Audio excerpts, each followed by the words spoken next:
জানো বন্ধুরা, অনেক অনেক বছর আগে চীনে এক সম্রাট ছিলেন। তার প্রাসাদটা ছিল দেখার মতো, পুরোটাই মিহি সাদা চীনেমাটির তৈরি, এত পাতলা আর স্বচ্ছ যে হাত ছোঁয়ালেই যেন ভেঙে পড়বে। সম্রাটের বাগানে ছিল পৃথিবীর সব সেরা সেরা ফুল। সেই ফুলগুলোর গায়ে ছোট ছোট রূপোর ঘণ্টি বাঁধা থাকত। যখনই বাতাস বইত, টুংটাং শব্দে পুরো বাগান যেন কথা বলে উঠত। কিন্তু সেই সাজানো বাগান যেখানে শেষ হয়েছে, সেখান থেকে শুরু হয়েছিল এক বিশাল অন্ধকার বন। আর সেই বনের পরেই ছিল নীল সমুদ্র। সেই বনের এক গাছের ডালে একলা থাকত এক ছোট্ট ছাই রঙের পাখি, নাইটিনগেল। তার রূপ ছিল খুব সাধারণ, কিন্তু তার কণ্ঠ, উফ! সে যখন রাতে গান ধরত, সমুদ্রের জেলেরা জাল ফেলা বন্ধ করে চুপ করে দাঁড়িয়ে থাকত। তাদের চোখে জল আসত, বুকটা শান্তিতে ভরে যেত। ভ্রমণকারীরা এসে যখন সেই গান শুনত, তারা বলত, সম্রাটের প্রাসাদ সুন্দর, কিন্তু এই পাখির গানই হল পৃথিবীর সেরা জিনিস। সম্রাট একদিন এক বই পড়ে অবাক হয়ে বললেন, আমার রাজ্যে এমন পাখি আছে আর আমি জানি না। প্রধানমন্ত্রী, জলদি সেই পাখিকে দরবারে আনুন। প্রধানমন্ত্রী তো মহাবিপদে। তিনি প্রাসাদের সব দালান আর সিঁড়ি খুঁজলেন, কেউ চেনে না সেই পাখিকে। শেষে রান্নাঘরের এক ছোট্ট গরিব মেয়ে বলল, আরে, ও তো আমার খুব চেনা।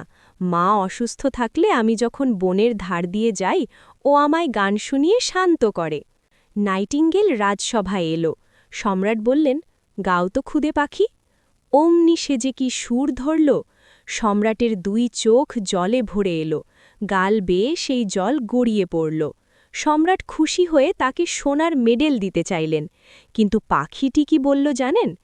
পাখিটা খুব নরম স্বরে বলল, সম্রাট, আমি প্রথম যখন গাইলাম আপনার চোখে জল দেখেছি। গায়কের কাছে ওই চোখের জলই শ্রেষ্ঠ রত্ন। এর চেয়ে বড় পুরস্কার আর কিচ্ছু হয় না। নাইটিঙ্গেল প্রাসাদে থেকে গেল। তার জন্য সোনার খাঁচা হল, 12 জন বান্দা তার পায়ে রেশমি সুতো বেঁধে ধরে রাখত। কিন্তু বনের পাখির কি আর খাঁচায় মন বসে? একদিন জাপান থেকে এক উপহার এলো, হিরে জহরত বসানো এক কলের পাখি। চাবি দিলে সে রোজ একই সুরে গান গায়। সবাই তো মুগ্ধ। সবাই বলতে লাগল, আসল পাখির তো ঠিক নেই কখন কি গাইবে, কিন্তু এই কলের পাখি কি নিখুঁত। সবাই যখন নকল পাখি নিয়ে মেতে রইল, আসল নাইটিঙ্গেলটি নিঃশব্দে জানলা দিয়ে উড়ে গিয়ে ফিরে গেল তার পুরনো বনে। সম্রাট রাগে বললেন, যাও, ওই বুনো পাখি বড় নিমকহারাম, ওকেই নির্বাসনে দিলাম। সম্রাট তখন তার শয্যার পাশে রেশমি গদিতে ওই নকল পাখিটাকে রাখলেন। 5টা বছর কেটে গেল, সমস্ত দেশ বিষণ্ণ। সম্রাট এখন শয্যাশায়ী, তার বাঁচার আশা নেই, চারদিক অন্ধকার। সম্রাট চোখ খুলে দেখলেন, তার বুকের ওপর বসে আছে কালো পোশাকের মৃত্যু। মৃত্যুর এক হাতে সম্রাটের তলোয়ার, অন্য হাতে রাজপতাকা। চারপাশের অন্ধকার পর্দার আড়াল থেকে অদ্ভুত সব ছায়া উঁকি দিচ্ছে। সম্রাটের সারা জীবনের ভালো আর মন্দ কাজগুলো তাকে ভয় দেখাচ্ছে।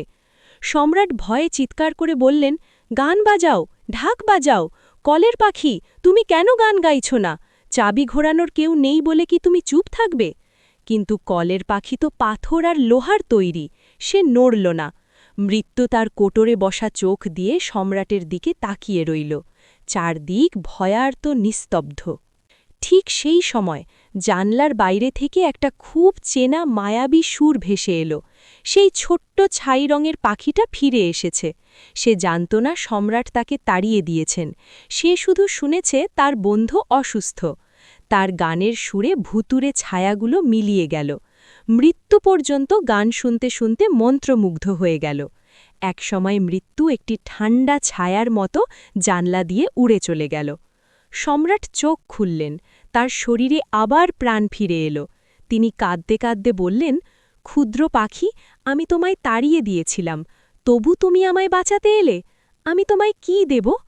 পাখিটি বলল, সম্রাট, আপনি প্রথমবার যখন কেঁদেছিলেন আমি আমার পুরস্কার পেয়ে গেছি। এখন আপনি একটু ঘুমন, ঘুম ভাঙলে দেখবেন শরীর একদম তাজা। পরদিন সকালে জানলা দিয়ে যখন রোদ এলো সম্রাটের ঘুম ভাঙল।